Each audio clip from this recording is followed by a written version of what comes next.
కూటమి ప్రభుత్వం వ్యవస్థలని తారుమారు చేస్తోందా? మాజీ మంత్రి కాకాని గోవర్ధన్ రెడ్డి తీవ్ర ఆరోపణలు చేశారు.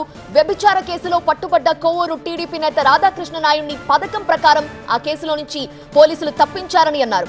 రాధాకృష్ణ ఆసుపత్రికి వచ్చాడని పోలీసులు కల్లబొల్లి కబుర్లు చెప్పారని, అమాయకులని విద్యార్థులని ఇరికించి అసలైన దోషుల్ని విడిచిపెట్టారని కాకాని విమర్శించారు.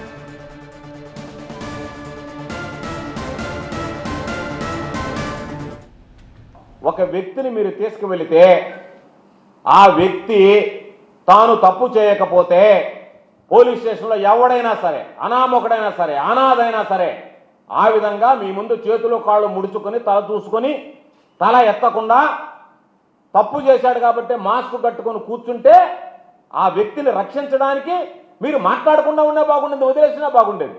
ఎంత దారుణమైనటువంటి అబద్ధాలు మాట్లాడారనేటువంటి దానికి ఇది సమాధానం కాదా? ఆ మహిళను కూడా అడిగాం, కొవ్వూరుకు సంబంధించినటువంటి మహిళ.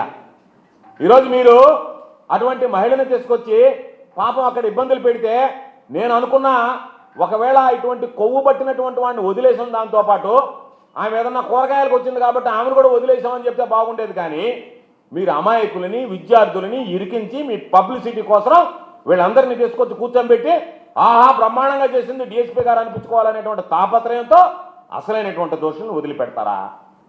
లేదనుకుంటే మీ అధికారం చేత వాళ్ళు ఫోన్ చేసి మీ పై స్థాయి అధికారం లేదు మీరు మార్చేయండి అని చెప్తే మీరు మార్చేస్తారా? కేసులను తారుమారు చేస్తారా? ఈరోజు మీరు ఎట్లుందంటే పోలీసుల నోటి మాటతో దోషులు నిర్దోషులు అయిపోతున్నారు, నిర్దోషులు దోషులు అవుతున్నారు. ఏంలే, సింపుల్. మీరు పట్టుకొని రైడ్ చేసినటువంటి దాని సీసీ ఫుటేజ్ ఎక్కడ ఉంది? ఆ లాఠీ సీసీ ఫుటేజ్ బయట పెట్టండి మీకు ధైర్యం ఉంటే. లేదు మేము న్యాయస్థానాన్ని ఆశ్రయించినా సరే ఆ సీసీ ఫుటేజ్లో భద్రపరచమని చెప్తాం.